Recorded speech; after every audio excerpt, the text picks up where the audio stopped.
गुजरात के वडोदरा शहर में पिछले दिनों आई बाढ़ के बाद वडोदरा के लोगों को लाखों करोड़ों रुपए का नुकसान हुआ है। लाखों नागरिक इस बाढ़ का शिकार बने हैं और अब बाढ़ से उपजे हालातों से निपटने की कोशिश कर रहे हैं। इसी बीच वडोदरा महानगर पालिका के स्थायी समिति के अध्यक्ष डॉक्टर शीतल मिस्त्री का गैर जिम्मेदाराना बयान सामने आया है, जिसमें उन्होंने कहा है कि फ्लड आने के बाद सिर्फ प्रशासन को दोषी ठहराना सही नहीं है, हर व्यक्ति को अपनी ओर से तैयारी करनी चाहिए। जिसमें उन्होंने साफ साफ क्या कहा है, आइए पहले सुन लेते हैं। क्लाइमेट चेन्जना लीधे जे हेवी वरसाद पड़तो होय छे एमां नागरिकोए पण फक्त तंत्र पर आक्षेप मूकवाना बदले थोडું આપણે પણ તૈયારી કરીએ, જેથી કરીને આપણે પણ સેફ રહીએ। એ ઘરમાં એકાદ ટ્યુબ રાખીએ કે સોસાયટી મોટી સોસાયટી હોય જે કત્તર આપવાની વ્યવસ્થા કરે કે ઇમરજન્સી લાઇટ રાખે કે દોડા રાખે। તો જ્યાં સુધી આ પ્રોજેક્ટ ના થાય ત્યાં સુધી આપણે પણ આ હેવી વરસાદ જોડે લેતા શીખવું પડશે અને કોર્પોરેશને પણ ડિઝાસ્ટર પ્રિપેરનેસ માટે તમામ તૈયારી કરવી પડે અને એના માટે અમે સપોર્ટિંગ કરીએ। वडोदरा महानगर पालिका के स्थायी समिति के चेयरमैन डॉक्टर शीतल मिस्त्री साफ शब्दों में कह रहे हैं कि हर व्यक्ति को अपने घर में ट्यूब रखनी चाहिए ताकि ज्यादा फ्लड के वक्त वो तैर कर अपना जुगाड़ खुद कर सके। वहीं उन्होंने बड़ी बड़ी सोसाइटी वालों को तरापे यानी कि छोटी छोटी नाव बसाने की भी सलाह दी है, ताकि अपनी सोसाइटी के लोगों को जरूरत का सामान खुद सोसाइटी के लोग पहुंचा सके। यही नहीं, उन्होंने रस्सियां, इमरजेंसी लाइट इत्यादि की व्यवस्था करने को भी कहा है, ताकि अगर भारी बारिश के चलते बत्ती गुल हो जाती है तो नागरिक अपनी इमरजेंसी लाइट का सहारा लेकर अपने फोन चार्ज कर वडोदरा महानगर पालिका को सहायता के लिए फोन कर सके। इस गैर जिम्मेदाराना बयानबाजी के बाद अब स्थायी समिति के चेयरमैन डॉक्टर शीतल मिस्त्री लोगों के निशाने पर है।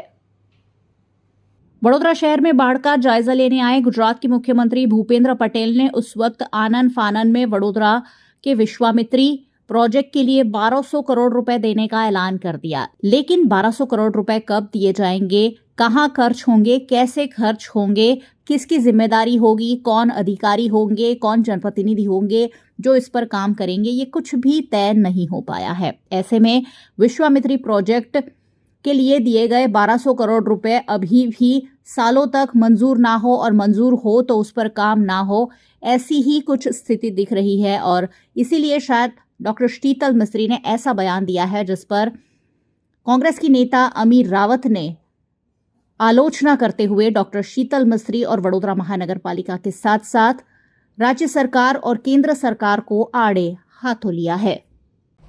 भारतीय जनता पार्टीना 30 वर्षना वडोदराना शासનમાં ભ્રષ્ટાચાર, અનઘડ આયોજન, પ્લાનિંગના અભાવના લીધે વડોદરા શહેરની વિશ્વામિત્રી નદી એક કાંસમાં ફેરવાઈ ગઈ છે, કાંસો પૂરાઈ ગઈ છે, અનેક ઠેકાણે દબાણો થયા છે, તલાવો પૂરાઈ ગયા છે અને વડોદરા શહેરની હવે 7-8 ઇંચ વરસાદમાં ગંભીર પરિસ્થિતિ થાય છે। 24 જુલાઈ અને 26 ઓગસ્ટે જે પૂર આવ્યા, વડોદરાવાસીઓ કોઈ દિવસ આને ભૂલી નહીં શકે। છેલ્લા 30 વર્ષમાં 15 વખત પૂર આવ્યા, પણ આજ દિન સુધી કોઈ આયોજન નથી કર્યું અને હવે શાસક પક્ષના પદાધિકારીઓ સુફિયાણી સલાહ આપે છે કે પોતાને કોન્ફિડન્સ રહે કે પૂરની પરિસ્થિતિમાં સ્વ બચાવ કરી શકશું એટલે તરાપાને ટ્યુબ વસાવી લેવાની। એનો મતલબ એ થાય છે કે શાસક પક્ષે હવે હાથ અદ્ધર કરી દીધા છે। ભવિષ્યમાં આ જ રીતના પૂર આવવાના છે, નિશ્ચિત છે અને આનું કારણ છે 30 વર્ષમાં વિશ્વામિત્રી નદીનો એક પ્રોજેક્ટ પ્રપોઝલ બન્યો નથી કે એક જાહેરાતો ઘણી બધી થઈ, એના નામે ચૂંટણી લડાઈ, રાજકારણ થયું। પ્રધાનમંત્રી નરેન્દ્ર મોદી વડોદરામાં આવ્યા ત્યારે એવું કહ્યું હતું માં વિશ્વામિત્રીને બોલાયા है, પણ આજ દિવસ સુધી ભારતીય જનતા પાર્ટીના શાસકો જે પદાધિકારીઓ એમના નામે ચૂંટાઈને આવે છે, એક પ્રપોઝલ અહીંયાથી મોકલી નથી શક્યા અને નરેન્દ્ર મોદી પ્રાઇમ મિનિસ્ટર અહીંયાથી એકે પ્રપોઝલ મંગાવી નથી શક્યા। સીએમ ભૂપેન્દ્રભાઈ આવીને 1200 કરોડની જાહેરાત કરી, સેના 1200 કરોડ? કોઈ પ્રપોઝલ જ નથી ફોરવર્ડ થયો, બરોડામાં કોઈ પ્રોજેક્ટ તૈયાર નથી, તો 1200 કરોડ શેના આપો છો અને એ ક્યાં વપરાવાના છે? જો સાચે વડોદરા માટે કંઈ કરવું હોય તો એના દબાણો ખોલવાની જરૂર છે, પણ સામે અત્યારે તો બીજી 3 લાખ ચોરસ મીટર જગ્યાને ઝોન ફેર કરી અને નદી કિનારે રેસિડેન્શિયલ ઝોનમાં કન્વર્ટ કરવાની દબાણ આવી રહ્યું છે અને એમાંથી 75,000 ચોરસ મીટરનું તો નોટિફિકેશન બી બહાર પડ્યું। એનો મતલબ આવનાર દિવસોમાં પૂરની પરિસ્થિતિ આનાથી વધુ ગંભીર થવાની છે અને કદાચ એટલે જ આ બધું તાગ મેળવીને ડૉક્ટર શીતલ મિસ્ત્રીએ આવું સ્ટેટમેન્ટ આપ્યું હશે એવું અમને લાગે છે. ને આના પરથી ફલિત થાય છે કે બરોડાના નાગરિકો હવે સમજવાની જરૂર છે કે શાસક પક્ષે હાથ અદ્ધર કરી દીધા છે. એ લોકો તમારી વહારે નથી આવવાના. સ્વ બચાવ કરવાનો તો નાગરિકોનો ટેક્સ શેના માટે લો છો?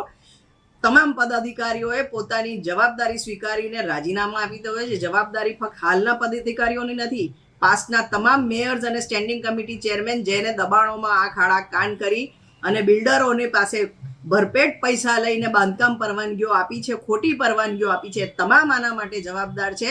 અને વડોદરાના નાગરિક તમામને પ્રશ્ન પૂછશે, કારણ કે જે જન આક્રોશ છે એ જન આક્રોશ હવે આ રીતે સમાય એવું નથી.